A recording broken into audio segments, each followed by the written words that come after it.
अस्सलाम वालेकुम काश्तकार भरावो। ਅੱਜ ਦੀ ਵੀਡੀਓ ਵਿੱਚ ਅਸੀਂ ਗੱਲ ਕਰਾਂਗੇ ਕਿ ਮਟਰ ਦੀ ਫਸਲ ਵਾਸਤੇ ਬਿਹਤਰ ਤਰੀਕਾ ਕਾਸ਼ਤ ਕੀ ਹੈ। ਮਟਰ ਦੀ ਅਗੇਤੀ ਇਕਸਾਮਾਂ ਵਾਸਤੇ 75 ਸੈਂਟੀਮੀਟਰ ਚੌੜੀ ਪੱਟੀਆਂ ਦੇ ਦੋਨਾਂ ਜਾਨਿਬ ਕਾਸ਼ਤ ਕਰੋ।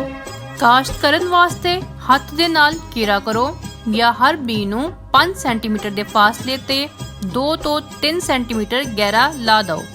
ਪਛੇਤੀ ਇਕਸਾਮਾਂ ਵਾਸਤੇ ਪਟੜੀਆਂ ਦੀ ਚੌੜਾਈ 1 ਤਾਂ 1.5 ਮੀਟਰ ਜਦੋਂ ਕਿ ਪੌਦਿਆਂ ਦਾ ਦਰਮਿਆਨੀ ਫਾਸਲਾ 8 ਤਾਂ 10 ਸੈਂਟੀਮੀਟਰ ਹੋਣਾ ਚਾਹੀਦਾ ਹੈ।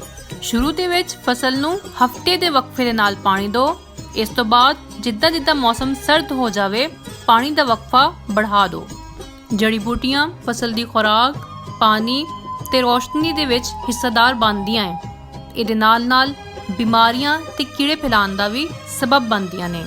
ਇਸ ਵਾਸਤੇ ਇਹਨਾਂ ਦੀ बर वक्त तलफी ਜ਼ਰੂਰੀ ਹੈ। ਇਹਨਾਂ ਦੀ ਤਲਫੀ ਵਾਸਤੇ बर वक्त ਗੋਡੀ ਕਰੋ।